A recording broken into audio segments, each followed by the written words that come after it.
శాంతి. నేను ఆత్మను, నిరాకార జ్యోతిర్బిందు స్వరూపాన్ని, శివ పరమాత్మ నా తండ్రి.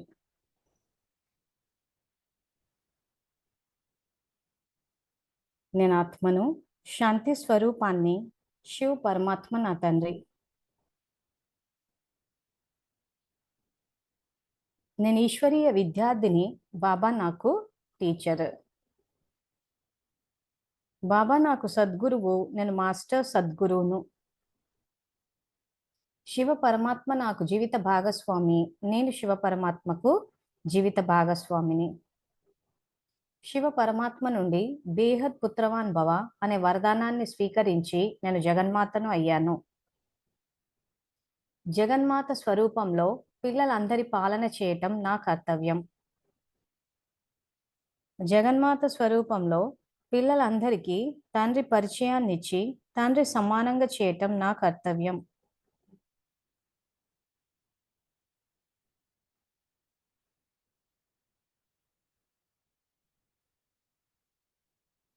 సో మనం ఏదైతే చెప్పుకుంటున్నామో సత్యానికి అసత్యానికి మధ్య తేడా అని చెప్పేసి, సో ఇప్పుడు ఇక్కడ ఏమైందంటే 15th April 1992 మురళిలో పరివారం విషయానికి వచ్చేసరికి ఏదైతే పరివారం మీద ఫిర్యాదులు వచ్చాయో ఆ ఫిర్యాదులకి బాబా ఏం సమాధానం ఇచ్చారు అని అంటే, పరివారాన్ని పట్ల నిశ్చయం ఉండాలి, తర్వాత 108లోకి రావాలంటే పరివారం పట్ల నిశ్చయం అని చెప్పారు. చెప్పి ఆ తర్వాత మురళీలు ఏం చెప్పారు, సత్యానికి అసత్యానికి మధ్య తేడా తెలుసుకోవాలి. ఆ తర్వాత రావణాసురుడు ప్రెసిడెంట్గా ఉన్నారు, ఉన్నప్పుడు మీరు ఒక్క బాబా తప్ప మరెవ్వరూ లేరని చెప్పేసి వ్యక్తుల యొక్క జంజాటంలోకి రావద్దు అని చెప్పారు. ఆ తర్వాత అవగుణాలు చూడొద్దంటారు, ఒక దగ్గరేమో అవగుణాలు పరిశీలించి సమాప్తి చేయండి అంటారు. సో ఈ రకమైన భిన్న భిన్న శ్రీమతాలు వచ్చేసరికి విద్యార్థులు ఏం చేశారంటే ఎవరి కన్వీనియన్స్కి తగ్గట్టు కొని పట్టేసుకున్నారు. స్వప్రయోజనాలని దృష్టిలో పెట్టుకుని కొన్ని పట్టేసుకున్నారు. సో అసలు ఇప్పుడు ఓవరాల్గా ఇప్పుడు మరి ఇంతకీ పరివారంతో ఉండాలా ఉండొద్దా, మరి పరివారం నుంచి సమస్యలు వస్తుంటే ఏం చెయ్యాలి, సో ఇవన్నీ ఎన్నో ప్రశ్నలు వస్తాయి. కానీ పరివారంతో కలిసే ఉండాలి అంటున్నాడు. మరి పరివారంతో కలిసి ఉండాలి అంటే మరి పరివారం నుంచి సమస్యలు వస్తే ఎలా? ఇవన్నీ మన ప్రశ్నలకు ఏవైతే ఉన్నాయో వీటన్నిటికీ సమాధానం మనకి 15th December 2009 ఈ మురళిలో ఉంటుంది. So page number 120. సో నేను ఇక్కడ చాట్లో కూడా పెడుతున్నాను. సో ఒకసారి మురళి ఓపెన్ చేసి చూడండి. December 2009 page 120. సో ఈ మురళిలో బాబా ఏమంటారంటే పరివారం పైన నిశ్చయం ఉండాలి. ఎందుకు పరివారంతో కలిసి ఉండాలి? సో పరివారంతో కలిసి ఉండాలి అని బాబానే చెప్తున్నారు. మళ్ళీ వ్యక్తుల యొక్క జంజాటంలోకి రావద్దు అని కూడా బాబానే చెప్తున్నారు. అంటే ఎప్పుడు వ్యక్తుల జంజాటంలోకి రావద్దు, ఎప్పుడు పరివారంపై నిశ్చయం పెట్టుకోవాలి, మరి ఎప్పుడు ఎవరు చూసినా ఏదో అనడము చెయ్యడము, అసలు ఎక్కడ పోయినా ఏది చూసినా ఏదో కిట్పిట్ ఉండే ఉంటారు. సో స్వభావ సంస్కారాల ఘర్షణలు వచ్చేస్తున్నాయి. వచ్చినప్పుడు ఫైనల్గా ఇంకా మేము ఎవరితో కలవం మనస సేవ చేసేసుకుంటాం అంటున్నారు. కొంతమంది సరే అని వెళ్తున్నారు, వెళ్ళినా ఎంత ఉండాలనో అంత ఉంటారు. సో ఇవన్నీ ఏవైతే చేస్తున్నామో రికార్డింగ్ ఆత్మలో సంబంధాల పరంగా, సో చేసేటప్పుడు కరెక్ట్ రికార్డింగ్ చేయాలి. ఎందుకంటే మనం ఆల్రెడీ ఒక మురళి చెప్పుకున్నాం ఏమని, బాబా ఇచ్చే ప్రాప్తుల్లో మొట్టమొదటి ప్రాప్తి శ్రేష్ఠ సంబంధాలు. సో శ్రేష్ఠ సంబంధాలు ఈ రోజు అంటే సంబంధాలని సరిదిద్దుకోమంటున్నాడు. సరిదిద్దుకుందామంటే ఇప్పుడు చాలా మందికి ఇంట్లోనే సమస్యలు ఉన్నాయి, మళ్ళీ అలౌకిక పరివారంతో ఉన్నాయి, ఎక్కడ చూసినా ఎవరితోటి ఏదో ఒకటి వస్తూనే ఉంది. సో కొంతమంది తాగుబోతు భర్త గురించి అడిగితే ఇంకా కొంతమంది ఏంటంటే ఎక్కువ మంది తల్లిదండ్రులతోటి కూడా సమస్యలు ఉన్నాయి అంటున్నారు. అంటే సంబంధాలు పూర్తిగా చెడిపోయినట్టే. తల్లిదండ్రులతో సమస్యలు ఉన్నాయని పిల్లలు అంటున్నారు, పిల్లల మాట వినట్లేదు సమస్యలు ఉన్నాయని తల్లిదండ్రులు అంటున్నారు, పిల్లల్ని చూస్తే భయం వేస్తుంది అంటారు, పిల్లలు తల్లిదండ్రుల్ని చూస్తే భయపడుతున్నాం అంటారు. సో వాళ్ళని భయపెడితే కానీ వాళ్ళు పనులు చేయంటే అటు తిప్పి ఇటు తిప్పి ఒకరినొకరు భయపెట్టుకుంటే అసలు మాకు మాట్లాడాలంటేనే భయం వేసేస్తుంది. ఎవరిని ఒక స్టేజ్లో ఏమైపోతుందంటే అసలు ఎవరిని చూసినా భయం పట్టుకుంటాం. సో ఎవరినో చూస్తే భయం పట్టుకుంటుందని మనం అనుకుంటున్నాం కానీ స్వతహాగా మనలోనే భయం నిండుంది. సో ఆ భయం నిండుండేసరికి ఏమైపోయిందంటే ఎవరినో చూసేసరికి అది బయటకు వస్తూ ఉంది. సో వ్యక్తుల్ని చూసి భయపడుతున్నాం. సో వ్యక్తులు మన వ్యక్తిగత జీవితాల్లో ఏం జరిగినా గానీ వచ్చి గుచ్చి గుచ్చి అడగడము, ఆ ప్రశ్నలు వేసేసరికి ఏం ప్రశ్నలకు సమాధానాలు ఇవ్వాలన్న చోట కూడా వ్యక్తుల్ని అవాయిడ్ చేసేయడము. సో సంబంధాల పరంగా అంతా ఎట్లా ఉందంటే అసలు బాబోయ్! ఇంకా విసుగెత్తిపోయినట్టున్నారు అందరూ. సో శ్రేష్ఠ సంబంధాలు రావాలంటే మరి ఇంతకీ వ్యక్తుల జంజాటంలోకి రావద్దంటారు. ఓ పక్కనేమో పరివారంతో నిశ్చయం ఉండాలి, కలిసి ఉండాలంటారు. సో వీటన్నిటికి ప్రశ్నలకు సమాధానంగా ఈ మురళి చెప్పుకుందాము. సో మురళి వినేటప్పుడు ఎవరికి వాళ్ళు బాబా తమకే చెప్తున్నారన్న భావంతో విని ఆత్మిక స్థితిలో వింటే మీకున్న మీ పరిధిలో ఉన్న సంబంధాల పరంగా మీకే సమస్యలైతే ఉన్నాయో, ఏ సమస్యలు లేకపోతే మరీ మంచిది. మీరు సంతోషంగా ఉండాలన్నదే నా శుభకామన. ఒకవేళ ఉంటే ఎలా సరిదిద్దుకోవాలి, మళ్ళీ ఎలా రచించుకోవాలి. సో కర్మ ఫిలాసఫీ గురించి తల్లిదండ్రులు, పిల్లలు, వైఫ్ అండ్ హస్బెండ్ ఇవన్నీ ఆల్రెడీ కవర్ చేసేసాం. అయినా మళ్ళీ ఇందులో కూడా కవర్ చేస్తాను. ఎందుకంటే కొత్త వాళ్ళు కూడా వచ్చారు. మళ్ళీ మీకు ఒకసారి సబ్జెక్ట్ అనేది రివైజ్ అయిపోతుంది. సో ఇప్పుడు 5000 సంవత్సరాలకు బాబా ఒకసారి వచ్చి మనని సంబంధాలను రచించుకోమన్నారు కాబట్టి రచించుకుందాము. సో జంజాటాలన్నీ వస్తాయి. వచ్చిన మన స్థితి ఎలా ఉండాలి? బాబా సాంగత్యంలో ఉండాలి. సో ఎలా ఉండాలన్నదే ఈ మురళిలో ఉంది. సో ఇక్కడే ఈ మురళి యొక్క శీర్షిక ఏంటంటే పరివారంలో ప్రీతిని నిలుపుకునేటందుకు జ్ఞానసాగరులై బాబా సమానంగా సాక్షి స్థితి యొక్క స్థితిలో స్థితులవ్వాలి. బాబా స్వయం, డ్రామా మరియు పరివారం నాలుగింటిలో నిశ్చయ బుద్ధి అయి విజయీ అవ్వాలి. సో మన 15th ఏప్రిల్ 1992 మురళి కూడా ఇంచుమించు ఇదే. సో స్వయం పట్ల, బాబా పట్ల, పరివారం పట్ల, వినాశనం పట్ల నిశ్చయం ఉండాలి. నాలుగుట్ల నిశ్చయం ఉంటేనే మీరు బ్రాహ్మణులు అని తేల్చాడు అక్కడ. సో ఇప్పుడు ఇక్కడ ఏం చెప్తున్నాడు? మళ్ళీ అదే విషయాన్ని మళ్ళీ తిరిగేసి అంటే మళ్ళీ అక్కడో బాబా చెప్పేటప్పుడు ఏంటంటే ఏమైనా పురుషార్థంలో పిల్లలు వ్యతిరేకంగా చేసినా మళ్ళీ మురళీలు చెప్పి సరిదిద్దుతూ ఉంటారు కాబట్టి ఒకసారి ఈ మురళి కూడా చదువుకుందాము. సో ఈ మురళిలో మళ్ళీ పరివారం గురించే విస్తారంగా చెప్పారు. నేను కూడా దాన్నే మళ్ళీ విస్తారంగా చెప్తాను. సో మళ్ళీ కార్మిక్ ఫిలాసఫీ కూడా మళ్ళీ కొంచెం రిపీట్ చేస్తాను. సో ఈ రోజు సమర్థ తండ్రి తన సమర్థ పిల్లలని చూస్తున్నారు. ఎందుకంటే ప్రతి ఒక్కరూ స్నేహంతో బాబా సమానంగా అయ్యేటందుకు చాలా సంలగ్నతతో పురుషార్థం చేస్తున్నారు. బాబ్దాదా పిల్లలను చూసి సంతోషిస్తున్నారు. ఓహో పిల్లలు అని పిల్లల యొక్క పాట మనసులో పాడుకుంటున్నారు. ఎందుకంటే పిల్లలు బాబా యొక్క శిరో కిరీటాలు. చూడండి, పిల్లల యొక్క పూజ 2 రూపాలలో జరుగుతుంది. తండ్రి యొక్క పూజ ఒకే రూపంలో జరుగుతుంది. అంటే పిల్లలు తండ్రి ద్వారా తండ్రి కంటే ముందుకు వెళ్తున్నారు. అందువలన పిల్లల యొక్క పురుషార్థం చూసి బాబ్దాదా సంతోషిస్తున్నారు. నంబరి వారిగా ఉన్నారు కానీ పురుషార్థం యొక్క లక్ష్యం ముందుకు తీసుకువెళ్తుంది. ఈ రోజు అమృత వేళ నలువైపులా ఉన్న పిల్లలతో జ్ఞానానికి పునాది అయిన ఒక విషయాన్ని చూశారు. పునాది ఏంటి? నిశ్చయం. నిశ్చయ బుద్ధి విజయంతి అని అంటారు. కనుక మీ అందరి నిశ్చయాన్ని చూశారు. అందరికీ నంబర్ వారీగా బాబాపై నిశ్చయం అయితే ఉంది. దానికి గుర్తు అందరూ బాబాని గ్రహించి బాబా వారిగా అయ్యారు మరియు బాబాని కలుసుకునేటందుకు ఇక్కడికి కూడా వచ్చారు. ప్రతి ఒక్క బిడ్డకు తండ్రిపై తెగిపోని నిశ్చయం ఉంది కానీ ఇతర నిశ్చయాలు కూడా పక్కాగా ఉండాలి అంటున్నాడు. సో బాబా విషయంలో అయితే అందరూ నిశ్చయం పక్కాగానే ఉంటుంది. అక్కడ పెద్ద సమస్యలు కూడా ఏమీ ఉండదు. అంటే స్ట్రైట్ అవే ఒప్పుకుంటారు.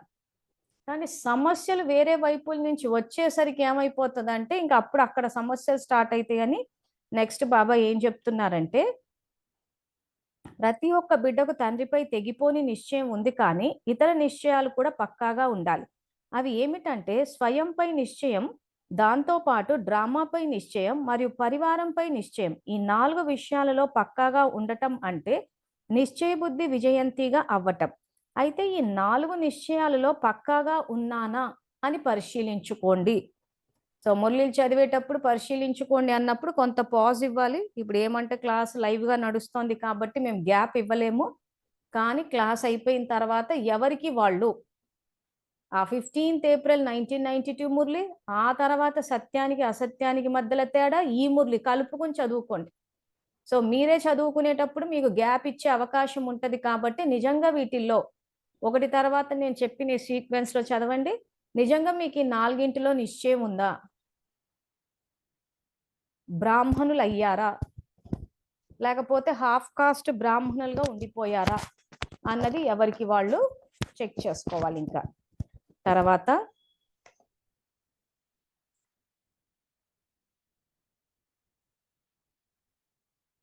ఈ 4 విషయాలు నిశ్చయంలో పక్కాగా ఉన్నానా అని పరిశీలించుకోండి. బాబా గురించి అయితే అందరూ నా బాబా మరియు నేను బాబావాణ్ణి అని అంటారు. బాబాని నావారు అని తండ్రి యొక్క పూర్తి అధికారాన్ని పొందారు. సదా తండ్రి ద్వారా అధికారి అయి ఖజానాలకు అధికారులైపోయారు. దీంతో పాటు స్వయంపై కూడా నిశ్చయం తప్పక ఉండాలి. ఎందుకు? ఒకవేళ స్వయంపై నిశ్చయం లేకపోతే బలహీనమైపోతారు. స్వయంపై నిశ్చయం అంటే నేను బాబా ద్వారా స్వమానధారిని, స్వరాజ్యాధికారిని, స్వయంగా బాబా ఎన్ని స్వమానాలు ఇచ్చారో అని ఒక్కొక్క స్వమానాన్ని స్మృతిలోకి తీసుకురండి. అప్పుడు నశ ఎంత పెరుగుతుందో. ఈ రోజుల్లో ఎవరికైనా ఏదైనా బిరుదు లభిస్తే అది కూడా తమ భాగ్యంగా భావిస్తారు. కానీ పిల్లలైన మీకు ఒక్కొక్క స్వమానాన్ని ఎవరు ఇచ్చారు? స్వయంగా బాబ్దాదా ప్రతి ఒక్క బిడ్డను స్వమానధారిగా తయారు చేశారు. ఒక్కొక్క స్వమానాన్ని గుర్తు చేసుకుంటూ సంతోషంలో ఎగురుతున్నారా? స్వయంలో కూడా సదా నిశ్చయం యొక్క నశ ఇంతగా ఉండాలి. నేను తండ్రి ద్వారా స్వరాజ్యాధికారిని, స్వమానధారిని, కోట్లలో కొద్ది మందిలో ఒక ఆత్మను అనుకోవాలి. బాబాయ్పై నిశ్చయం ఎలాగైతే ఉందో వెనువెంట స్వయంపై కూడా నిశ్చయం అవసరం. ఎందుకంటే స్వయంపై నిశ్చయం ఉంటే ఎక్కడ నిశ్చయం ఉంటుందో అక్కడ ప్రతి కర్మలో నిశ్చయ బుద్ధి అంటే స్వమానధారి విజయీగా ఉంటారు. నిశ్చయం యొక్క అర్థమే సఫలత. సో ఏవైతే బాబా చెప్పిన జ్ఞానము, నేను ఆత్మని, బాబా వచ్చి చెప్పిన జ్ఞానం పట్ల ఇది నిశ్చయం, ఇవన్నీ ఉంటే సఫలత ఖచ్చితంగా వస్తుంది. సో మనం కార్మిక్ ఫిలాసఫీ ఎంతో తెలుసుకున్నాము. సో ఇప్పుడు నిజామాబాద్ నుంచి నాగరాజ్ అనే ఎక్స్పీరియన్స్ విందాం. ఎందుకంటే ఎక్కువ మటుకు డబ్బు సమస్యలతో ఉంటున్నారు. సో మరి ఇలాంటి స్వమానాలు ఏవైతే సంకల్పాలు ఉన్నాయో అవి మరి వాడితే మరి ఏమైనా ఉపయోగం ఉంటుందా లేదా అన్నయ్య ప్రయోగం చేసి చూశారు. సో అన్నయ్య ₹1,00,000 అప్పిచ్చింది కూడా వాపస్ వచ్చిందంట. సో ఒకసారి ఆ అనుభవం తెలుసుకుందాం మనము.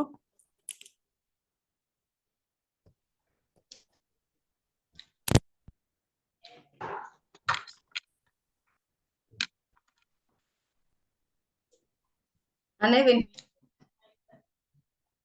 వినిపిస్తుంది అక్కయ్య. చెప్పండి. మీరు మీ పరిచయం అయితే సంతోష్, నా పేరు నాగరాజు, నిజామాబాద్. అయితే సంతోష్ గౌడ్కి నేను జాబ్ పర్పస్ అవుట్ సోర్సింగ్ కోసం అని చెప్పేసి రూపాయలు అడిగిండు, ఇప్పిస్తా అని చెప్పేసి. అయితే ₹1,00,000 ఇచ్చిన తర్వాత రేపు మాపు అనగా 18 జాబ్ ఇప్పిస్తలేడు, ₹1,00,000 ఇస్తలేడు. అయితే ఆయన మీద 18 నెలలు ఏమైపోయిందంటే మొత్తం నెగిటివ్ సంకల్పాలు చేసినాం. ఇస్తాడు అతడు, ఇస్తాడో ఇయ్యడో, అసలు సంకల్పాలు అనేది కరెక్ట్ చేయలేదు అతని మీద. మళ్ళీ ఒకసారి మంజులక్కయ్యకి ఫోన్ చేసి అసలు ఎటువంటి సంకల్పాలు చేస్తే ఏమవుతుంది, ఏ సంకల్పాలు చేయాలి అని చెప్పేసి ఒకసారి కాంటాక్ట్ చేస్తే అక్కయ్య అతని మీద శుభభావన శుభకామన పెట్టే సంకల్పాలు ప్లస్ సంతోష్ గౌడ్కి ధనము సమృద్ధిగా ఉంది అని చెప్పేసి సంకల్పాలు చేసి అతని మీద 21 రోజులు ప్రయోగం చేశాం అక్కయ్య మీరు చెప్పినట్టు. 21 డేస్‌ల 50,000 తెచ్చిచ్చారు. మళ్ళీ ఒక 10 డేస్ లోపల 50,000 మొత్తం 1,00,000 ఇచ్చేసారు అక్కయ్య 1 మంత్ లోపల. ఎలా అనిపించింది అప్పుడు? డబ్బులు అయితే 1,00,000 అక్కయ్య. ఇప్పుడు ఆ రోజు అతను డబ్బులు ఉద్యోగం ఇస్తా అని చెప్పి అందరి దగ్గర వసూలు చేశారు కదా ₹1,00,000. సో అలా మీ దగ్గరే చేశాడా, అందరి దగ్గర చేశారా? అతను నిజామాబాద్ లో మొత్తం ₹1,00,00,000 చేసిండు వసూలు. ₹1,00,00,000 చేసిండు నిజామాబాద్ లో మొత్తం. ఓకే. వాళ్ళకి అది బాబాకే తెలియాలి కానీ వేరే వాళ్ళ పరిస్థితి ఏంటి? ఇప్పుడు వేరే వాళ్ళకి నేర్పించారా మరి ఇలాంటి సంకల్పాలు ఇలా చెయ్యండి అని?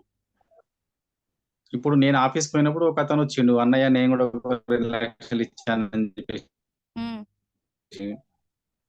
తర్వాత కానీ టచ్ లేదు అసలు. నేను మీద శుభ సంకల్పాలు మీకు ఫోన్ చేసి కూడా ఆయన మీద శుభ సంకల్పాలు పెట్టలేదు. ఎప్పుడైతే మీకు కాంటాక్ట్ అయ్యానో అప్పుడు అతని మీద శుభ సంకల్పాలు, శుభభావన శుభకామన పెట్టి హైయెస్ట్ వైబ్రేషన్ సంకల్పాలు మీరు ఇచ్చిన తర్వాత అతనికి ఇచ్చుడు స్టార్ట్ చేసిన తర్వాత 21 డేస్ లో వచ్చేసినాయి మన అమౌంట్ అయితే. ఆహా! నేనేమంటానంటే, తర్వాత ఇప్పుడు వాళ్ళు కాంటాక్ట్‌లో లేరు. సంకల్పాలు మీరు చేశారు. శక్తి బాబా నుంచి వచ్చింది. మీకు రిజల్ట్ వచ్చేసింది. మరి ఈ విషయం మిగిలిన మోసపోయిన వాళ్ళకి చెప్పారా? అవునక్క. చెప్పారా? అయితే ఈ 18 నెలల్లో నేను ఆయన మీద సంకల్పాలు చేసినా కాబట్టి శేష సంకల్పాలు చేయలేదు కాబట్టి ఇక ఈ సంకల్పాలు ఎప్పుడైతే దాని తర్వాత వాళ్ళు టచ్‌లో లేరు. నేను ఎవ్వరికీ ఏం చెప్పలేదు. టచ్‌లో ఉంటే చెప్పేవాడిని. ఓకే. అట్లా. సరే నేను ఇంట్లోనే కానీలెండి. కూర్చున్నా. ఒక పని అతను చేయండి. షాప్‌కి వాళ్ళ తాళం వేసేసిండు. వాళ్ళ డబ్బులు గూడా తిరిగిచ్చాడని జెప్పి సంకల్పం ఇంటికి చేయండి. తాళం వేసేసిండు. హ్మ్. ఎందుకంటే ఎవరికైనా డబ్బు డబ్బే. సో, అతను ఎట్లాగైతే అతని దగ్గర ధనం సమృద్ధిగా ఉంది అని చెప్పి శుభకామన చేశారో, అలా చేసి అందరికీ డబ్బు తిరిగిచ్చాడన్న సంకల్పన గూడా చేయండి. అందరికీ తిరిగిస్తే మంచిదేగా. అవునక్క. సో, మీకు పని చేసిందంటే అందరికి ఇంకా పని చేస్తది. ఎందుకంటే ఒకరి మంచి అవునక్క. కోరుకుంటే అవును. ఇంకా చెయ్యాలి. జరుగుతది. సో, కాబట్టి వాళ్ళకి గూడా చెయ్యండి. అవునక్క. చేస్తే వాళ్ళకి గూడా తిరిగొచ్చేస్తది. హ్మ్. అవునక్క. ఓకే అన్నయ్య. Thank you okay. Very much. హ్మ్. ఓకే అక్క. ఓకే. Thank you. ఓకే. ఓం శాంతి అక్క. సో, ఇప్పుడు విన్నారు గదా అనుభవము. ఈ మధ్య ఉద్యోగాల కోసం అని చెప్పేసి డబ్బులు తీసేసుకుంటుంటారు. ఉద్యోగాలు ఇప్పిస్తామని చెప్పి. తర్వాత చూస్తే ఇంకా కనిపిచ్చరు, ఫోన్‌లెత్తరు, కొన్ని చోట్ల బోర్డులు తిప్పేస్తారు. సో, ఇవన్నీ మనం న్యూస్ పేపర్స్‌లో చూస్తున్నవే. సో, ఇలాంటివి జరిగినప్పుడు మరి సంకల్ప శక్తి వాడితే వస్తదా అంటే వస్తది. నేను ఎంతో మందికి ఇస్తూ ఉన్న సలహాలు గాని ఎవ్వరు ముందుకొచ్చి జూమ్‌లో చెప్పట్లేదు గానీ, ఇంక అన్నయ్య ముందుకొచ్చారు కాబట్టి ఒప్పుకొని వచ్చారు కానీ చాలా మందికొస్తోంది. నా దృష్టిలో ఇప్పుడు నాగరాజు అన్నయ్య ఇప్పుడు ఎట్లయితే కాంటాక్ట్ చేస్తే చెప్పాను. చెప్పాక వచ్చాక కూడా ఫోను చేసి చెప్పారు. "వచ్చాయన్నయ్య అక్కయ్య" అని చెప్పి. అలా నా నోటీస్‌లో ఉన్నవారు, నా కాంటాక్ట్‌లో ఉన్నవాళ్ళు చాలా మందున్నారు. ఇలా వచ్చి చెప్తే ఏమవుతదనంటే వాచా సేవ అయిపోతది. ఆ వాచా సేవ అయినప్పుడు ఇప్పుడు ఇలాంటి అనుభవాలు వింటే ఎవరు ప్రత్యక్షమయ్యారు? బాబా ప్రత్యక్షమయ్యారు. ఎందుకంటే సంకల్పాలు బాబానే ఇస్తున్నారు. ఆ సంకల్పాలకు శక్తి కూడా బాబానే ఇస్తారు. సో, ఇక్కడ ఏం జేయాలి? ఎవరైతే మోసం చేశారో, వాళ్ళ పట్ల శుభభావన, శుభకామనలు వాళ్ళు రాజవంశీయులు, శాంతి ఇవన్నీ అంటాం. వాళ్ళ దగ్గర ధనం సమృద్ధిగా ఉందన్న సంకల్పం కూడా చెయ్యాలి. మమ్మల్ని మోసం జేసిన తర్వాత గూడా ఇంకా వాళ్ళ దగ్గర ధనం సమృద్ధిగా ఉందా అని ఎందుకు చెయ్యాలి? మేమెంత బాధపడ్డాం డబ్బు లేక. సో, నేనెంత బాధపడ్డానో అంతకంత బాధపడాలని చేస్తుంటారు చాలామంది. అది అసలు ఏమంటారు దాన్ని? అవేకెనింగ్ అనరు. ఏమంటారు? అజ్ఞానం అన్న దీంట్లో నుంచి బాబా లేవమంటాడు చూసారా? అది ఆ రకంగా అజ్ఞానంలో నుంచి లేవడం అనరు. సో, ఈరోజు మనం జ్ఞానులమయ్యామంటే దాని అర్థం ఏంటి? ఇంక బాబా నుంచి తీసుకున్నాము, ఇచ్చాము, పెట్టాము ఇది కాదు. పూర్తిగా ఆయన సమానమై, నిష్కామ సేవకులమై ఇంక ఇస్తూ పోవడం అంతే. ఇది యాక్చువల్‌గా శ్రేష్టంగా అవ్వడం అంటే. అజ్ఞానం అన్న నిద్ర నుంచి లేవడం అంటే దాని అర్థం అదే. అవేకెనింగ్ అంటారు చూసారా? దాని అర్థం అది.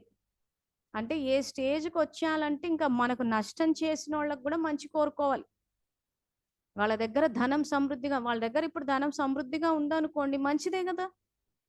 కానీ నన్ను బాధపెట్టిన వాడికి కూర్చోబెట్టిన వాడికెందుకు డబ్బు రావాలి? ఇంతకింత అనుభవించాలి అంటున్నారు. ఇంతకింత అనుభవించాలంటున్నారు. సపోజ్ ఈ రకంగా జరిగిన తర్వాత అతనికేదన్నా చెడు జరిగిందనుకోండి. చూసారా మమ్మల్ని మోసం చేసినందుకు భగవంతుడు ఊరుకోలేదు. ఖచ్చితంగా బుద్ధి చెప్తాడు దేవుడు. వాళ్ళకట్లాగే కావాలి. ఎందుకంటే మమ్మల్నంతా మోసం చేశాడు గదా! ఇదిగో ఇలాంటివి మాట్లాడుతున్నారు. సో, మనకి మంచి చేసే వాళ్ళకి, మనకి సహాయం చేసేవాళ్ళు బావుండాలని కోరుకోవడం సాధారణ పురుషార్థం. మనల్ని మోసం చేసిన వాడిని, మనని ఇది చేసిన వాళ్ళు గూడా ధనంతోటి సమృద్ధిగుండాలి అన్నది ఇంకా హైయెస్ట్ లెవెల్. సో, మేమైతే నేర్పించేటప్పుడు అదే చెప్తున్నాం. ధనం సమృద్ధిగా ఉంది. అందరూ సంపన్నంగా, సంపూర్ణంగా ఉన్నారని పూర్తిగా వాళ్ళనొక శ్రేష్ఠ ఆత్మలుగా చూడాలి. ఆ చూసినప్పుడు అతని దగ్గర ధనం సమృద్ధిగా ఉంది. ఆ సంతోష్ గౌడ్ నిజాయితీ పరుడు అని మనము సంకల్పాలు చేసినప్పుడు ఏమైద్దంటే వాళ్ళకి టచ్ అవుతాయి. ఆ టచ్ అయినప్పుడు ఏమైతదంటే ఆటోమేటిక్‌గా వాళ్ళు పరిస్థితులు ఆ రకంగా మూవ్ అయి తెచ్చిస్తారు. కల్పవృక్ష జ్ఞానం మనకు అర్థమైంది ఇప్పుడు. మన నుంచే తరంగాలెళ్తున్నాయి. సో, ఆ రకంగా అందరికి ప్రేరణ ఇవ్వాలి అంటున్నాడు. అందరికీ శక్తినివ్వాలి అంటున్నాడు. సో అలా ఇస్తూ పోతుంటే ఈ రోజు మనం ఒక సంతోష్ గౌడ్ గురించే విన్నాం కానీ ఎక్కడెక్కడ ఎవరెవరైతే మోసపోతున్నారో ప్రయోగాలు చేస్తున్నారు వస్తున్నారు. కానీ మాస్ లెవెల్‌లో జరగాలి. ఇంకెక్కువగా ఎక్కడెక్కడ అందరూ మోసపోకుండా మోసం చేసే వాళ్ళు గూడా మళ్ళీ తిరిగి డబ్బు తెచ్చి ఇచ్చేటట్టు ఉండాలి. అంటే మోసం చేసే వాళ్ళు గూడా నిజాయితీ పరులయిపోవాలి. సో ఇప్పుడు అన్నయ్య చేశారు కాబట్టి అన్నయ్య పట్ల నిజాయితీగా ఉన్నాడు. అదే విధంగా అందరి పట్ల ఉండాలి అంటే అందరికీ జ్ఞానం అందాలి. తండ్రి అవతరించాడన్న విషయం వెళ్ళాలి. సో ఇది ఇప్పటివరకు మనం ఏదైతే డబ్బుల గురించి చెప్తూ వస్తున్నామో, ఎవరికన్నా ఆ రకంగా సమస్యలుంటే శుభ భావన, శుభకామన ఎవరి దగ్గరైతే ఇప్పుడు ఈ కేసులో సంతోష్ గౌడ్ అన్నయ్య మోసం చేశారు కాబట్టి సంతోష్ గౌడ్ అన్నయ్య దగ్గర ధనం సమృద్ధిగా ఉన్నది. సంతోష్ గౌడ్ అన్నయ్య నిజాయితీ పరులు. సో సంతోష్ గౌడ్ అన్నయ్య డబ్బు తిరిగి తెచ్చిచ్చారు. ఆయన సంతోషంగా ఉండాలి, నిజాయితీ పరులు. ఈ లాజిక్ ప్రతి చోట వర్తిస్తది. ఎవరెవరైతే మిమ్మల్ని మోసం చేశారని అనుకుంటున్నారో అందరికీ వర్తిస్తది. సేమ్ ఇదే లాజిక్. వాళ్ళు మోసం చేశారు నన్ను, వాళ్ళు తెచ్చివ్వలేదు, వాళ్ళు అలాంటి వాళ్ళని నేను అనుకోలేదు. సో ఎవరు ఎలాంటి వాళ్ళని మనం అనుకోవాల్సిన అవసరం లేదు. అందరూ నిజాయితీ పరులు అంతే సింపుల్. ఒకటే, ఇంతకు మించి ఆలోచించొద్దు అన్నాడు బాబా. సో వాళ్ళు మన వాళ్ళే కదా అనుకున్నాము. మళ్ళీ డబ్బులు తిరిగొచ్చే పరిస్థితులు కనిపించట్లేదు మాకు. అసలు వస్తాయో రాదో తెలీదు. ఇన్ని వ్యర్థం చేసేస్తున్నారు. అన్ని పని చేసి కూర్చుంటున్నాయి. ఎందుకంటే దృఢంగా చేస్తారు కాబట్టి. నెగిటివ్ సంకల్పాలు చేసేటప్పుడు అందరు ఎట్లా చేస్తారంటే బాగా దృఢంగా స్థిరంగా చేస్తారు. ఇంకా రావేమో, ఇవ్వరేమో, నమ్మిచ్చాను, నమ్మినందుకు నాకు బాగా బుద్ధొచ్చింది, అయినా వాళ్ళని అనడం కూడా ఎందుకులే, నన్నే అనుకోవాలి. ఇవన్నీ అంటే మన పట్ల మనమే అగౌరవపరిచేసుకుని వాళ్ళని అగౌరవపరిచేసి స్వమానంలో లేకపోతే ఎట్లా సఫలత వస్తుంది? అదే విషయం బాబా ఇక్కడ చెప్తున్నారు. నేను నా పిల్లలని స్వమానధారులను చేశాను అంటున్నాడు. పుస్తకం ఎదురుగున్న వాళ్ళు చూడండి పైన లైన్స్. సో ఏం చేశారు బాబా ఇక్కడ మనని? బాబ్దాదా ప్రతి ఒక్క బిడ్డను స్వమానధారిగా తయారు చేశారు. ఒక్కొక్క స్వమానాన్ని గుర్తు చేసుకుంటూ సంతోషంలో ఎగురుతున్నారా? స్వయంలో కూడా సదా నిశ్చయం యొక్క నశ ఇంతగా ఉండాలి. స్వమానము, స్వ అంటే ఆత్మ, మానము అంటే రెస్పెక్ట్, గౌరవము. సో నన్ను నేను గౌరవించుకోవాలి. నా కర్మ కాకపోతే నేను ఎందుకు ఇయ్యాలి అని అంటే ప్రతి నిమిషము నా పట్ల నా గురించి భాష నీచంగా మాట్లాడుకుంటుంటే శ్రేష్ఠ జన్మలు ఎట్లా వస్తాయి? శ్రేష్ఠ పరిస్థితులు ఎట్లా వస్తాయి? అంత నీచమైన తుచ్చమైన భాగ్యమే వస్తుంది కదా. సో ఎవరు తయారు చేసుకుంటున్నారు? ఎవరు రచిస్తున్నారు? సో నా గురించి నేనే చెడుగా మాట్లాడుకుంటున్నాను. నా గురించి నేనే అవమానకరంగా మాట్లాడుకుంటున్నాను. సో అందుకే బాబా వచ్చి ఇక్కడ ఏం చేస్తున్నారు? నా బాప్దాదా ప్రతి ఒక్క బిడ్డను సమాధానిగా తయారు చేస్తున్నారు. సో నేను సంపూర్ణ స్వరూపాన్ని. ఇది స్వమానము అంటే నన్ను నేను గౌరవించుకుంటున్నాను. ఎందుకు? ద్వాపరం నుంచి ఏం చేసుకుంటూ వస్తున్నా, మెట్లు దిగుతూ దిగుతూ దిగుతూ నా దగ్గర ఏం లేదు, నాకేమీ రాదు, నాకేమీ తెలీదు. సో అక్కడ జ్ఞానాన్ని ఎగరగొట్టేసుకున్నాం. డబ్బు విషయానికి వచ్చేసరికి మా దగ్గర ఏమీ లేదు. సంబంధాల పరంగా వచ్చేసరికి మా వాళ్ళు ఎవరు నా మాట వినరు. సమస్యలు. సో ప్రతి చోట ఏం చేసామంటే మన గురించి మన భాష సరిగ్గా లేదు. మన సంపర్కంలోకి వచ్చే వాళ్ళ గురించి లేదు. సో అందుకే బాబా స్వమానాల అభ్యాసం. మీ క్లాసులు కూడా అదే చెప్పేటప్పుడు చెక్ చేసుకోండి. ప్రైమరీ స్టేజ్లు ఉన్నారా, అడ్వాన్స్ స్టేజ్లు ఉన్నారా? ప్రైమరీ స్టేజ్ పిల్లలైతే స్వమానాల అభ్యాసం చేసుకోవాలి. ఎందుకంటే మీ పట్ల మీ భాష మారాలి. నా జీవితంలో సంతోషం లేదు, నా బతుకింతే అయిపోయింది అన్నవన్నీ ఇప్పుడు భాషలు మార్చాలి. ఏమని మార్చాలి? నేను ఆనంద స్వరూపాన్ని, అందరూ దైవీ పరివారము. సబ్జెక్టే అది. సంబంధాలు మరి ఎలా రచించుకోవాలన్నదే ఆయన చెప్తున్నారు. సో ఎవరు ఎలాంటి వాళ్ళని, ఇప్పుడు అతను ₹1,00,000 మోసం చేసి ఉంటాడు, అయినా గాని నిజాయితీ పరుడు, అయినా గాని అతని దగ్గర ధనం సమృద్ధిగా ఉంది. సో ఇప్పుడు ఈ లెక్కన వ్యక్తుల యొక్క జంజాటంలోకి ఎక్కడొచ్చాం మనము? ఇప్పుడు 3 మురళిని కలపండి. ఏ మురళీలు కలుపుతారు? 15th April 1992, ఆ తర్వాత 24th September 92. నిన్న చెప్పుకున్నాం సత్యానికి అసత్యానికి మధ్యలో తేడా ఈ మురళి. ఇంచుమించు అన్ని మురళీలు ఇదే ఉంటది. ఇప్పుడు మీకు అవగాహన కోసం చెప్పి ఒక ప్రాక్టికల్ ఎగ్జాంపుల్ వేసి చెప్తున్నాను. వస్తుందా లేకపోతే ఏదో మనుషులకి చెప్పేస్తుంది అన్నట్టు కాకుండా అది ప్రయోగం చేసే వాళ్ళు కూడా ఉన్నారు. ప్రయోగం చేసి సఫలత తెచ్చుకునే వాళ్ళు కూడా ఉన్నారు. సో మీరు రోజు ఒక అన్నయ్య చూసారు. సో మొత్తం ఖాతా అంతా ఇప్పుడు అన్నయ్యకి ఇది అవుతుంది. సో అప్పుడు ఏమవుతుంది? బాబాని ప్రత్యక్షం చేశారు. అందుకే బాబాని ప్రత్యక్షం చేసే సేవ ఏదైతే ఉందో దానికి ఎక్కువ మార్కులు వస్తాయి. లేకపోతే ఎవరో మోసం చేసే వాళ్ళంతా మనం అలా సంకల్పం చేసి చేయగానే ₹1,00,000 తెచ్చి ఇవ్వమంటే ఎక్కడి నుంచి తెచ్చిస్తారు? సో అసంభవాన్ని సంభవం చేస్తాడు బాబా. నేను ఇంతవరకు ఎవరెవరికైతే నా దగ్గర ఫోన్ చేసి సలహాలు తీసుకుని నేర్పించి వాళ్ళు చేశారు, నేను చేశాను, సఫలత వచ్చే తీరింది, రాకపోవడం అంటూ ఉండదు. సో ఇంకా ఈ క్లాసులు విన్న తర్వాత ఇంకా మళ్ళీ ఎవ్వరు కూడా మాకు డబ్బులు మావి తిరిగి రాలేదు, వాళ్ళు ఇలా మోసం చేశారు, అందరికీ రిజల్ట్ వస్తుంది కానీ మాకే రావట్లేదు అక్కే అని మళ్ళీదో వ్యర్థ సంకల్పం చెయ్యొద్దు. నేను సఫలతా స్వరూపాన్ని చెయ్యాలి. ఎందుకంటే ఏ సందర్భం వస్తే వ్యర్థం చేసేద్దాం అన్నట్టు ఉంటది. అలా చెయ్యొద్దు. ఒక్కొక్కటి చెక్ చేసుకోవాలి. అందుకే బాబా పరిశీలన శక్తి ఇచ్చారు. సో పరిశీలన శక్తి పనిచేయాలంటే ఏం చేయాలి? నేను ఈశ్వరీయ సేవ కోసమై ఈ భూమిపై అవతరించిన ఆ వ్యక్త ఫరిష్తాని అన్నప్పుడు సాకార లోకం నుంచి డిటాచ్ అవుతారు. ఇంతకాలం మీరు కింది నుంచి పైకి వెళ్ళారు, డిటాచ్ అవ్వలేదు. అందుకే వ్యర్థం ఎక్కువైపోయింది. ఇప్పుడు పై నుంచి కిందికి దిగుతారు, డిటాచ్ అయ్యి ఉంటారు. సగం వ్యర్థం అక్కడే పోతుంది, సంకల్పాలు చేస్తూ పోతారు. సో మీకు రావాల్సిన డబ్బు వాళ్ళ నుంచి కానీ ఇంకెక్కడి నుంచి అయినా కానీ వచ్చి మీ డబ్బు మీకు వచ్చేస్తుంది. ఒకవేళ నిజాయితీగా సంపాదించిన డబ్బు అయితేనే, ధర్మ మార్గంలో సంపాదించిన డబ్బు అయితేనే తిరిగి వస్తుంది. ఇది అండర్లైన్ చేసుకోండి అందరూ. ఇంకా వేరే మార్గాల్లో సంపాదించి మోసపోయి తిరిగి రావాలి అని అంటే ఇలాంటివి బాబా సరిదిద్దరు. ఆయన వచ్చిందే ధర్మస్థాపన కోసము. ధర్మ మార్గంలో సంపాదించి కౌరవ రాజ్యం నడుస్తుంది కాబట్టి ఖచ్చితంగా మోసాలన్నీ జరుగుతాయి. సో అది మన తప్పు అనుకోవడానికి లేదు. ఇప్పుడు ఈ ఇష్యూ లేదో అన్నయ్య చేసినందుకు అతను మళ్ళీ చేశాడేమో అని ఇన్ని లాజిక్లు లాగొద్దు. మనం గడిచిపోయిన గతానికి ఫుల్ స్టాప్. ఎందుకంటే మనకు తెలియదు, తెలుసుకోవాల్సిన అవసరం కూడా లేదు. అది పరీక్ష కూడా అవ్వచ్చు. ఎందుకంటే కౌరవ సామ్రాజ్యం నడిచేటప్పుడు ఏమైపోతుంది అంటే ఈ దోచుకోవడాలు మోసాలు ఇవి ఎక్కువగా ఉంటాయి. సో అప్పుడు సత్యమైన భక్తులు దుఃఖాన్ని అనుభవిస్తారు కాబట్టి ఆయన అవతరించాడు కాపాడడానికి.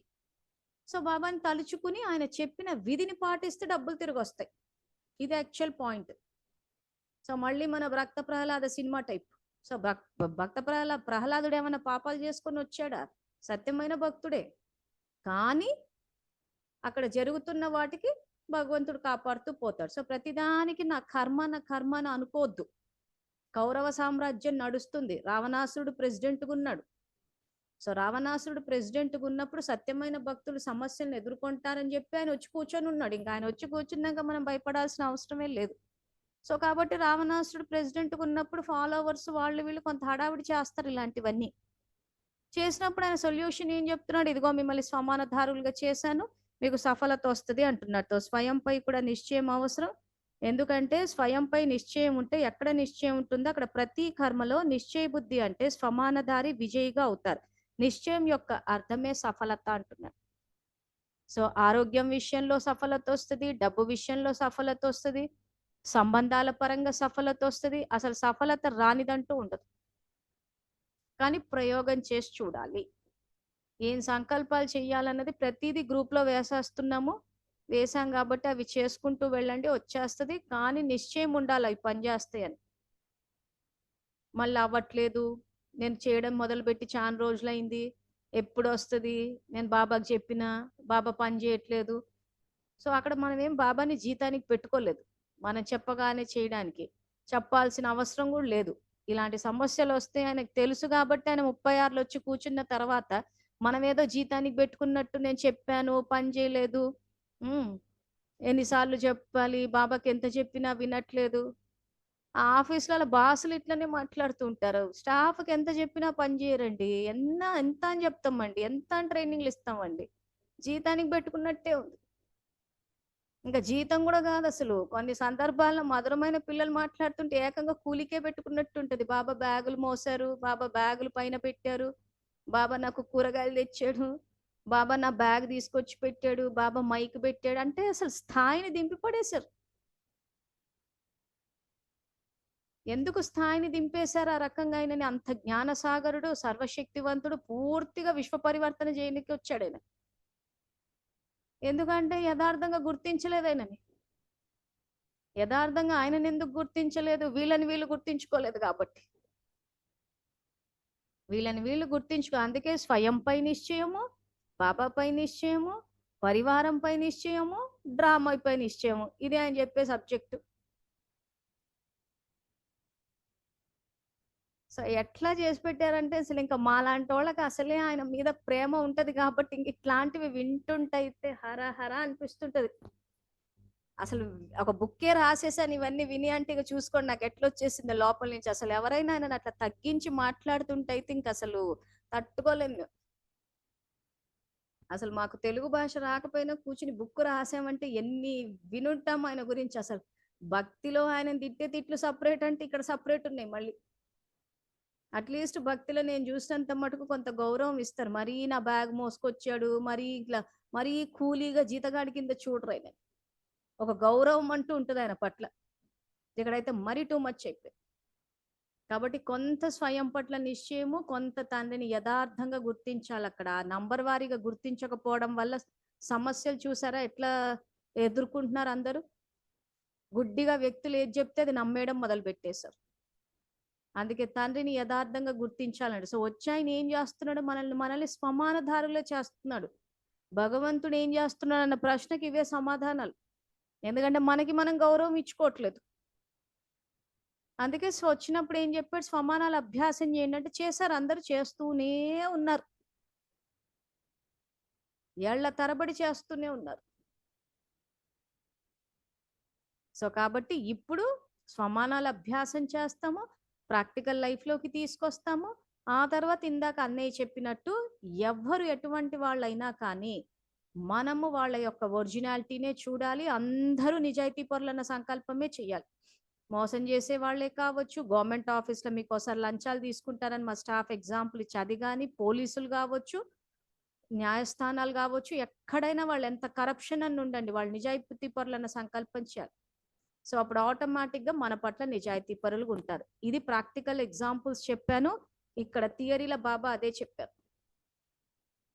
ఏమని? స్వయంపై నిశ్చయము, మీరు స్వమానధారుల్ని చేశాను, స్వమానధారులకి సఫలత ఖచ్చితంగా వస్తుంది. ఎక్కడ చెప్పాడు? నిశ్చయం యొక్క అర్థమే ప్రతి కర్మలో నిశ్చయ బుద్ధి అంటే స్వమానధారి విజయిగా ఉంటారు. మీరు ఏం కష్టపడక్కర్లేదు. మీరేమి తన్మనాభవ ధన్మనా మంచి బాబాకి ఏమైనా తనువు ద్వారా సేవ చేసుకోవాలనేమో, ధనం ద్వారా సేవ చేసుకోవచ్చు అనేసి ఇవన్నీ ఆలోచించకండి. మన్మనాభవ నేను ఇచ్చిన మంత్రం. ఇప్పుడు ఇందాక నాగరాజన్న ఏమి ఇచ్చారు బాబాకి? ఏమి ఇవ్వలేదు కదా. మీరు స్వమానంలో ఉండి మీ వరకు మీరు చేసుకోండి, అంతవరకు చాలంటున్నాడు. సో నిశ్చయం పెరిగిపోతుంది బాబా మీద. ఈరోజు జూమ్లో కూడా వచ్చి చెప్పారు, 80 మంది విన్నారు. సో బాబా ప్రత్యక్షత జరిగింది. ఇది చాలు పూర్తి ఖాతా వేసేయడానికి. అందుకే సేవలు చేస్తున్నామంటే ఎండ్ రిజల్ట్ మనకు మనం సంతృప్తి చెందామా, తర్వాత అవతల బాబా ప్రత్యక్షత జరిగిందా, ఇది చేసుకుంటే పూర్తి 100% మార్క్స్ వస్తాయి. వ్యక్తుల్ని ప్రత్యక్షం చేయడం కాదు, బాబాని ప్రత్యక్షం చెయ్యాలి. ఈ పాయింట్ అందరికీ నోట్ అయిపోవాలి. సో సేవ ప్లాన్ వేస్తున్నామంటేనే చెక్ చేసుకోండి, నేను ఈ సేవ చేస్తే బాబా ప్రత్యక్షత వస్తుందా అంటే మీకే తెలిసిపోతుంది. సో నెక్స్ట్ చదువుకుని మళ్ళీ కొన్ని ప్రాక్టికల్ ఎగ్జాంపుల్స్ తీసుకుందాము. సో మాకు బాబాపై నిశ్చయం ఉందని అనటం కాదు, బాబాపై ఉంది చాలా మంచిది, కానీ నేనెవరు అని స్వయం యొక్క నశ కూడా అవసరం. ఒక్కొక్క స్వమానాన్ని జ్ఞాపకం చేసుకోండి. అప్పుడు నిశ్చయం మరియు నశ మీ నడవడిక మరియు ముఖంలో కనిపిస్తుంది మరియు కనిపిస్తూ ఉంటుంది. ఎప్పుడు మీరు గనక మీ స్వమానాన్ని జ్ఞాపకం చేసుకోండి. సో మన స్వమానాలు ఏంటి? సపోజ్ నేను ఆత్మని శాంతి స్వరూపాన్ని అన్నది నా యొక్క స్వమానం. అది అంటే నేను శాంతి స్వరూపాన్ని అనుకోవడము, నా పట్ల నేను గౌరవంగా వ్యవహరించుకోవడం. సపోజ్ నేను క్రోధం తెచ్చుకున్నాను అనుకోండి, అంటే ఏంటి? నా పట్ల నేను అగౌరవంగా ప్రవర్తిస్తున్నాను. నా స్వధర్మం ఏంటి? శాంతి. కానీ నేను పరధర్మంలోకి వచ్చేసాను అంటే ఏంటి? నన్ను నేను అవమానించుకుంటున్నాను. సో నన్ను నేను అవమానించుకుంటే, స్వమానంలో లేకపోతే నష్టపోయేది ఎవరు? నేనే. సో నాకు నేను గౌరవం ఇచ్చుకోనప్పుడు నేను కోపంతోటి వ్యవహరిస్తే అవతల వాళ్ళు ఇస్తారా? ఇవ్వరు. అందుకే ఈరోజు కోపంతో ఉన్నవాళ్ళు నష్టపోతుంది ఎందుకు అనంటే, వాళ్ళని గౌరవించుకోలేదు కాబట్టి అందరూ ఆ రకంగానే అగౌరవపరుస్తారు. వెనకాల గూడా మాట్లాడుకునేటప్పుడు వీళ్ళకి ఎప్పుడు చూసినా కోపం ఎక్కువ అంటాం. ఇంకింత పడిపోతాం. ఆల్రెడీ పడిపోయే ఉన్నాము. సో, జనాలు ఇంకింత పడేస్తారు. వీళ్ళకి కోపం ఎక్కువ, కోపం ఎక్కువ అని. ఆ తర్వాత బాబా ఏం జెప్పాడు? మీరు ఏ కర్మ చేసినా సంగమ యుగంలో ప్రత్యక్ష ఫలము, భవిష్య ఫలం అన్నాడు. సో, ఈరోజు నేను కోపంతో వ్యవహరిస్తే నా ప్రత్యక్ష ఫలం ఏంటి? ఖచ్చితంగా మీరు గమనించి చూడండి కోపం వచ్చినప్పుడు శరీరంలో ఎక్కడో చోట నొప్పి మొదలైతది.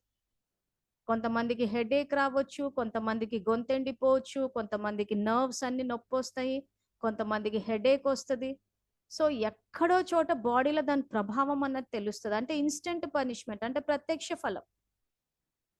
సో, భవిష్య ఫలం ఏమవుతది? భవిష్యత్తులో గూడా దీని యొక్క ప్రభావం పడతది. సో, ఇప్పుడు కోపం తెచ్చుకున్నామంటే అలా తెచ్చుకుంటూ పోతే స్టేజ్‌లో బీపీలొచ్చేస్తాయి. అంటే బ్లడ్ ప్రెషర్ పెరిగిపోతది. అది పెరిగిపోయి, పెరిగిపోయి ఓ స్టేజ్‌లో ఏమైపోతది పారాలిసిస్ గూడా వచ్చేస్తుంటది కొంతమందికి. ఎందుకు? రోజు తెచ్చుకుంటూ ఉంటారు కాబట్టి. సో, ఇవన్నీ ఏంటి? ప్రత్యక్ష ఫలం. అంటే ప్రత్యక్షంగా శిక్షలొచ్చేస్తున్నాయి. సో, ఇప్పుడు చెక్ చేసుకోవాలి. సో, ప్రత్యక్ష ఫలం కింద నాకు బీపీలు ఇవన్నీ వచ్చేస్తున్నాయి, చేస్తున్నాయి. ఎక్కడో బాడీలో పెయినొస్తుందంటే, ఆ రకంగా కోపం తెచ్చుకుని మనల్ని మనం ఎందుకు హింస పెట్టుకోవాలి? చెప్పండి. పోనీ మనం అనుకున్నాం లేదు కోపంతో తెచ్చుకుంటేనే పనులవుతాయి అనంటే, కోపం తెచ్చుకుంటేనే పని అవుతది. కోపం తెచ్చుకోవడం కర్మ, పని అవుతది అన్నది సఫలత. అవుతదన్నది పర్యవసానం. అన్నీ మీరే నిర్ణయించుకుంటే ఇంక అలా జరుగుతది. కానీ ఓవరాల్ ప్రాసెస్‌లో ఏమైపోతది? మనశ్శాంతి పోతది, ఆరోగ్యం పాడైపోతది, సంబంధాలు చెడిపోతాయి, ప్రకృతి వ్యతిరేక దిశలో ఎళ్తది. సో, అందుకే ఆయన అంత ఫోకస్ ఇస్తాడు. స్వమానధారులవ్వండి. ఈ మురళియే గాదు చాలా చోట్లుంది. చాలా మంది అభ్యాసం గూడా చేస్తారు గానీ, దాని వెనకాలున్న లాజిక్ గాని, ఆ తత్వం గాని తెలీదు. ఏదో సమానాలు అభ్యాసం చేసుకోమన్నారు గదా! అని చెప్పేసి చేసేసుకుంటూ ఉంటారు. సో, ఆ గౌరవం ఇచ్చుకోవాలి అంటున్నాడు. సో, ఇచ్చుకున్నప్పుడు స్వతహాగా అక్కడి నుంచి వచ్చేస్తది. సో, మనం ఆ సంకల్పాలు ఈ స్వమానాలు అభ్యాసం చేసేసి, మళ్ళీ రోజంతా కూర్చొని అడుక్కుంటూ ఉండొద్దు. ఈ మన వుమెన్స్ డేలు ఏవైతే జరుగుతున్నాయో అవి అలా అందుకే జరుగుతున్నాయి. ఎందుకు ఆ రోజు మహిళలు పనిగట్టుకుని ఏ మీటింగులు చూడండి, ఏ ప్రసంగాలు చూడండి. మాకేం వద్దండి, మాకు కొంత గౌరవం ఇవ్వండి చాలు అంటారు. ఎందుకు ఆ రకంగా గౌరవాన్ని అడుక్కుంటున్నారు? ఎందుకంటే ఆత్మని శక్తిశాలిగా చేసుకోలేదు. సో, కాబట్టి ఆ రోజు ఏమై ఉండాలి యాక్చువల్‌గా రోజు సోల్ ఎంపవర్‌మెంట్ ఆత్మని శక్తిశాలిగా చేసుకుంటే, ఈరోజు ఎవ్వరిని ఏది అడగాల్సిన అవసరం లేదు. సో, మన ఎగ్జిస్టింగ్ పొజిషన్ ప్రస్తుతానికి ఎలా ఉంటది? మనం జ్ఞానంలోకొచ్చినప్పుడు అయితే ప్రేమతోటన్నొచ్చాము, లేదా ఏవో కష్టాలుంటే వచ్చాం. సో, ప్రేమతో వచ్చినా, కష్టాలతోటొచ్చినా ఫైనల్‌గా బాబా ఏం జెప్తున్నాడు? శక్తిశాలిగా అవ్వాలి అంటున్నాడు. సో, ఏది శక్తిశాలి గావాలి ఇక్కడ? ఆత్మ శక్తిశాలి గావాలంటే soul empowerment. So, women empowerment కాదది. సమస్యలు వుమెన్‌కే గాదు మెన్‌కి గూడా మనం ఆల్రెడీ భార్యాభార్యతల సంఘం గురించి కూడా డిస్కస్ చేసుకుంటున్నాం. మరి వాళ్ళకి ఉన్నాయిగా సమస్యలు.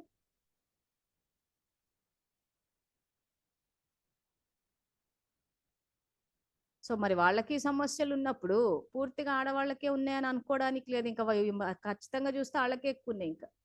అట్‌లీస్ట్ ఆడవాళ్ళు నోరిప్పారు గాబట్టి, వాళ్ళ సమస్యలు ఇవి అని అందరూ విన్నారు గాబట్టి చట్టాలు తీసుకొచ్చారు. అందుకే నేను మాటి మాటికి చెప్తుంటాను నోరిప్పండి, నోరిప్పండని. ఆ నోరిప్పకుండా పరువు, పరువు, పరువు అని చెప్పి కూర్చున్నట్టు ఏమైపోతదంటే ఇగ భార్యాభర్త సంఘాలు మాత్రం అయిపోతాయి. ఇప్పుడు ఆళ్ళకి చట్టాలు లేవు, వినేవాళ్ళు లేరు. ఒక ర్యాలీ తీస్తే గూడా పట్టుమని చూస్తే 10 మంది గూడా లేరు మొన్న వీడియో చూస్తే. ఎందుకు? ప్రతి ఒక్కడు నోరిప్పొద్దు, నోరిప్పొద్దు అంటున్నాడు. నోరిప్పకపోతే ఎట్లా తెలుస్తది అందరికి మన సమస్య ఏంటని? సో, మన పట్ల ఎవరైనా దౌర్జన్యం చేస్తున్నారు అనంటే దాన్ని కూడా సహించొద్దంటున్నాడు భగవంతుడు. మనం ఒకరి పట్ల దౌర్జన్యం చేయడానికి లేదు. ఒకరు మన పట్ల చేసినా సహించొద్దంటున్నారు. కానీ వీళ్ళేం చేస్తున్నారు? పరువు పోతదని చెప్పి సహిస్తూ కూర్చునేసరికి ఈరోజు ఎటు గాని బ్రతుకులైంది.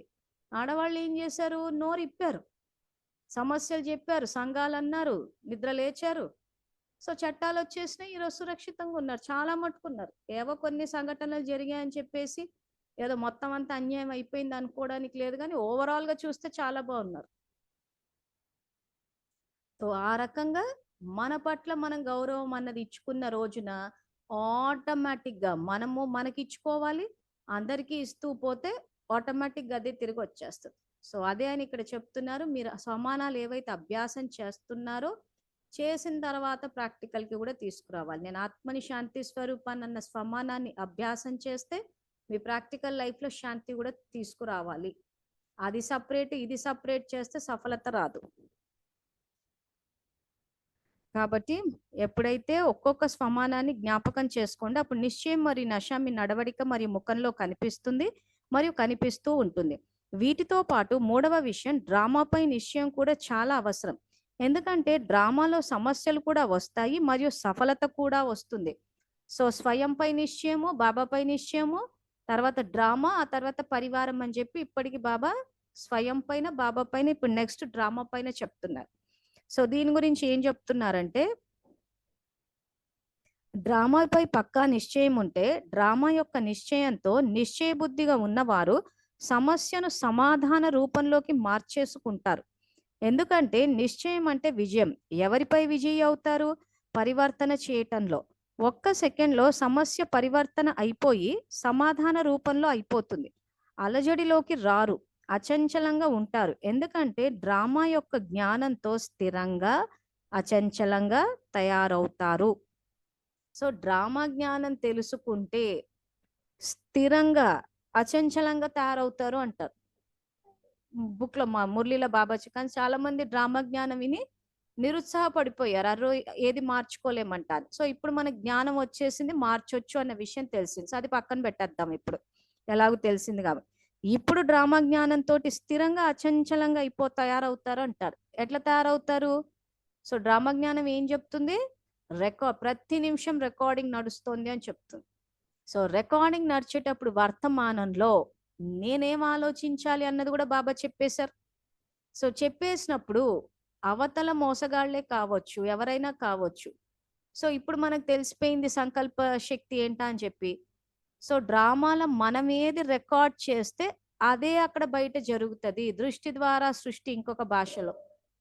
సో అప్పుడు ఏమవుతుంది? ఆ వ్యక్తులు నిజాయితీ పరులు, ధనం సమృద్ధిగా ఉంది అని చెప్పేసి ఈ రకంగా మన ఆత్మలో రికార్డ్ చేస్తే మన దృష్టికోణం మారితే సృష్టి మారుతుంది. అప్పుడు అచంచలంగా స్థిరంగా ఉంటారంటాడు. అంటే ఉన్న సబ్జెక్ట్నే బాబా తిప్పి తిప్పి తిప్పి చెప్పాడు. అంతే అక్కడ జరిగింది. అది డ్రామా సపరేట్ అనుకోవద్దు, మళ్ళీ దృష్టి ద్వారా సృష్టి సపరేట్ అనుకోవద్దు. దృష్టికోణం ఎట్లా వస్తుంది? సంకల్పాల ద్వారానే వస్తుంది. సో ఎప్పుడైతే మన ఆత్మలో మనం ఏం ఆలోచిస్తామో, మన దృష్టికోణం ఏదై ఉంటుందో అదే అక్కడ జరుగుతుంది. సో పరివర్తన లోపల రావాలి, బయట సంకల్పాలు చేయడం కాదు. చాలా మందికి సంకల్పాలు పనిచేయవు. ఎందుకు చేయవంటే ఇక్కడ ఏదైతే చెప్పేస్తామో, గ్రూపుల్లో వేస్తామో చేసేస్తారు. చేసేసిన తర్వాత పైనుంచి ఆశీర్వాదాలు ఇచ్చేస్తారు, పైనుంచి శుభకామనలు పెట్టేస్తారు. పెట్టేసి మేము అలసిపోయాం అక్కయ్య అంటాం. అక్కడ మార్పు రావట్లేదు అని. ఎందుకు? అటుపక్క చెక్ చేస్తున్నారు వీళ్ళు. అంటే సూక్ష్మంగా ఏం ఆలోచిస్తున్నారు? లోపల తప్పు అవతల పక్కనుంది కాబట్టి ఇప్పుడు మేము వాళ్ళకి ఆశీర్వాదాలు ఇస్తున్నాం అనుకుంటున్నారు. తప్పు అవతల పక్క లేదు, ఇక్కడనే ఉంది. మనం చేసిన తప్పే అట్నుంచి వచ్చింది. కానీ ఇలాంటి విషయాలు చెప్పినప్పుడే స్టూడెంట్స్ హర్ట్ అయిపోతున్నారు. అంటే మాదా తప్పు. అందుకే చాలా మటుకు బయటి జ్ఞానం వచ్చేటప్పుడు ఎట్లా చెప్పేశారు అందరంటే, ఎవ్వరూ హర్ట్ కాకుండా మంచి పేరు సంపాదిద్దామని డ్రామా ఫిక్స్డ్ అనేసారు. సో అప్పుడు వినే వాళ్ళకి ఏమనిపిస్తుంది అంటే మన తప్పేం లేదేమో అనిపిస్తుంది. ఇప్పుడు నన్ను అడిగితే మాత్రం ఇదిగో మీరు ఇక్కడ చేశారు కాబట్టి ఇలా వచ్చింది అన్నప్పుడు నేను చెప్పింది నిజమై ఉండొచ్చు. కానీ వినే వాళ్ళకి నా పట్ల ఏ భావన వస్తుంది? ఖచ్చితంగా చెడు భావనే వస్తుంది. ఎందుకంటే తప్పు మందే అంటోంది. సో ఆ చెడు భావన వచ్చేసినప్పుడు ఏమైపోతుంది అంటే తిరస్కరిస్తారు. వినడానికైతే ఉన్న నిజమే విన్నాము, చెప్పిందిలే అనిపిస్తుంది. కానీ అంత ఈజీగా తీసుకోలేకపోతారు. అమ్మ తప్పు మనదా. ఈరోజు ఆరోగ్యం పాడైపోయింది అని అంటే మీరు వ్యర్థ సంకల్పాలు చేస్తున్నారు, సంకల్పాలు మార్చాలంటే హట్ అయిపోతారు జనాలు. ఏంటి మేము వ్యర్థ సంకల్పాలు చేస్తున్నామా? వాళ్ళు కోపం తెప్పిస్తున్నారు, వీళ్ళు భయపెట్టి అవతల వాళ్ళది తప్పు అని అంటే బాగా రిలీఫ్ గా ఫీల్ అయిపోతున్నారు అందరు.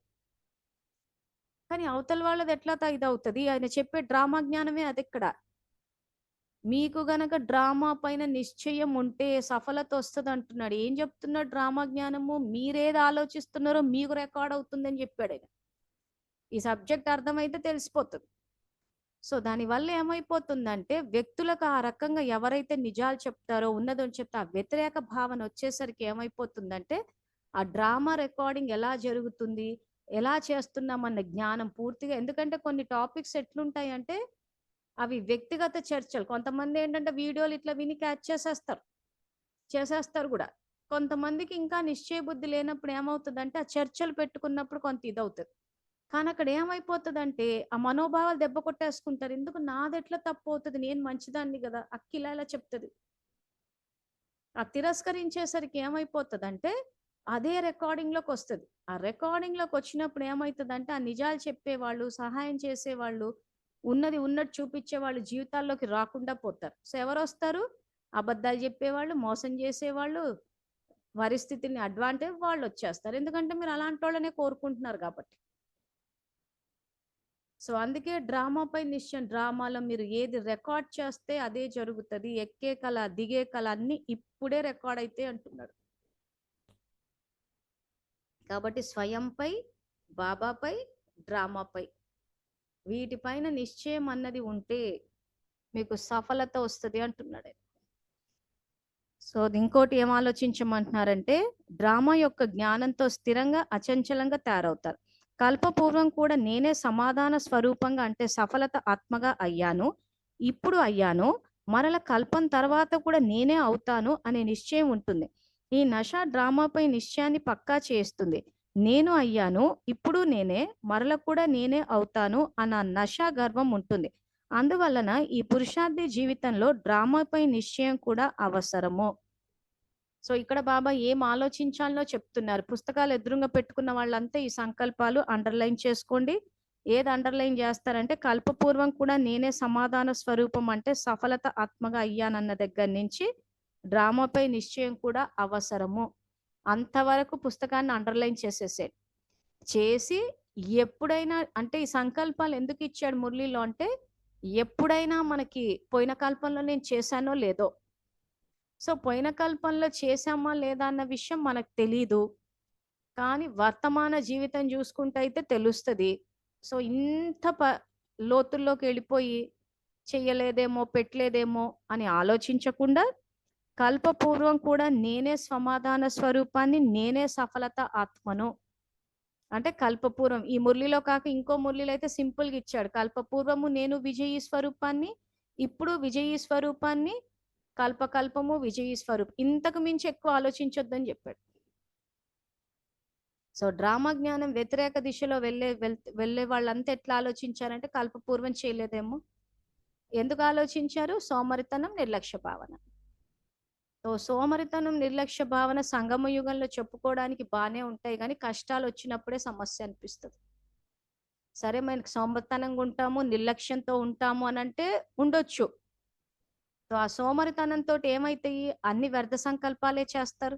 సో, ఆ వ్యర్థ సంకల్పాలు చేసినప్పుడు మానసికంగా, శారీరకంగా, సంబంధాల పరంగా, ప్రకృతి పరంగా మీకు వ్యర్థమే అంటే వ్యర్థ ప్రాప్తులే వస్తాయి. అంటే మానసికంగా ఏమైపోతది? ఖజానాలు రావు, ఆరోగ్యం ఉండదు, సంబంధీకులు ఎట్లుంటారు? అంతా వ్యర్థ సంబంధీకులుంటారు. ప్రకృతి అలే ఉంటది. ఎందుకుంటది? ఇప్పుడు సోమరితనంతో మీరు చేయలేదు కాబట్టి. సో, మీరే సోమరితనంతో చేయలేదు కాబట్టి, దాని యొక్క పర్యవసానాన్ని యాక్సెప్ట్ చేయాలా అంటాడు. అందుకే మురళీల వాక్యాలు ఏమొస్తాయంటే, మీ రచనను చూసి మీరెందుకు అలజడి చెందుతున్నారు అంటాడు బాబా.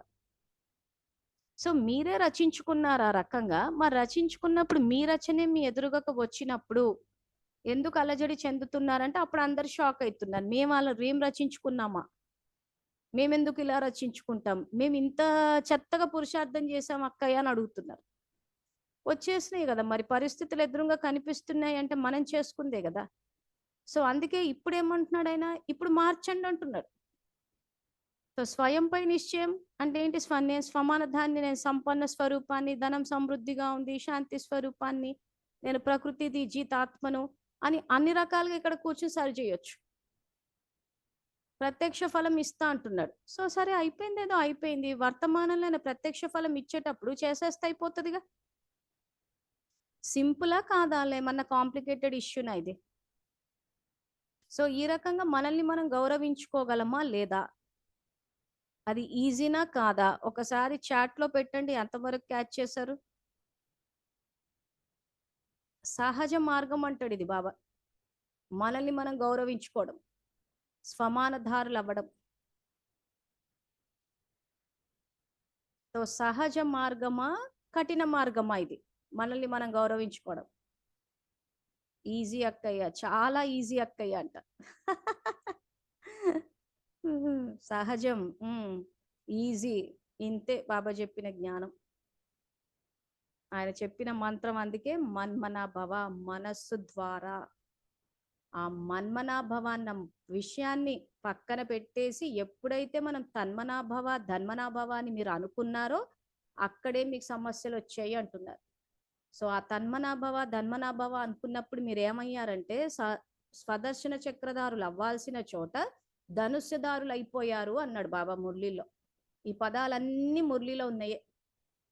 సో స్వదర్శన చక్రధారులు అవుతారా, ధనుస్యదారులు అవుతారా అనంటే, ధనుస్సు ఎక్కడ పట్టుకుంటారు? త్రేతాయుగంలో పట్టుకుంటారు. ఎప్పుడు ధనస్సు పట్టుకుంటారు? ఎప్పుడైతే తన్మనాభవ ధన్మనాభవ అంటారంటే తనువు ద్వారా ధనం ద్వారా బాబాని పడదామని అనుకుంటారో అప్పుడు వస్తుంది ఆ పరిస్థితి. సో ఆయనని ఏ రకంగా తలుచుకోవాలి? మనస్సు ద్వారా. సో బాబాకు కావాల్సింది ఏంటి ఇక్కడ? మన బలహీనతలు.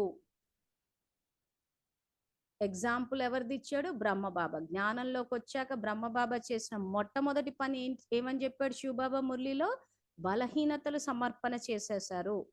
సో యజ్ఞాన్ని రచించింది దేనికోసం బాబా? మన బలహీనతలు అందులో స్వాహా చేసేసి సంపూర్ణ సంపన్న ఆత్మగా సచ్చిదానంద స్వరూపులుగా బయటికి రావాలంటారు. సో ఎవ్వరూ వద్దనుకునేదే బాబా కావాలంటున్నారు. ఎందుకు? దానికి ప్రతిఫలంగా ఇద్దామని చెప్పి. సో మనం అందరిలాగా ఆయనకి ఏంటో కన్యలు కావాలంట, డబ్బు కావాలంట అంటే అసలు ఎక్కడికి తీసుకుపోయాం జ్ఞానాన్ని? సో ఒక్కసారి ఇంక ఇప్పటికి క్లాస్ ఇక్కడికి ఆపుతున్నాను. సో రేపటి రోజున మళ్ళీ కంటిన్యూ చేస్తాను. ఈ మురళి పూర్తిగా చదువుతాను, ఎందుకంటే స్పష్టత రావాలి. 4 నిశ్చయాలని ఏదైతే చెప్తున్నారో. సో మళ్ళీ డేట్లు చెప్తున్నాను. 15th April 1992 Murali, 24th September 92 సత్యానికి అసత్యానికి మధ్యలో తేడా. ఆ 2 ఈ 3 కలిపి ఆ 2 ఆల్రెడీ చెప్పుకున్నాము. ఇది కూడా పూర్తిగా చదువుతాను. చదివినప్పుడు ఈ 4 విషయాలు, స్వయంపై, బాబాపై, డ్రామాపై, పరివారంపై, ఈ నిశ్చయం వచ్చేయాలి. ఇంకా పరివారం పట్ల కన్ఫ్యూజన్ రావద్దు ఎవ్వరికి. అటు జంజాటాల్లోకి వెళ్ళొద్దు, అలా అని చెప్పి పరివారంలో ఎవరిని వదులుకోవద్దు కూడా. అందరి పట్ల శుభభావన, శ్రేష్ట కామన. అలాని వ్యతిరేక దిశలో మనకు నష్టం జరుగుతుందంటే సాంగత్య దోషం నుంచి కూడా దూరంగా ఉండాలి. సో ఇవన్నీ నేను ఈ మురళి చదివి క్లారిటీ ఇస్తాను. సో మళ్ళీ రేపు రాత్రి ఈ మురళిని కంటిన్యూ చేద్దాము. సో మనసా సేవ కోసం రేపు 3 గంటలకు కలుద్దాము. అంతవరకు థ్యాంక్ యూ. Om Shanti.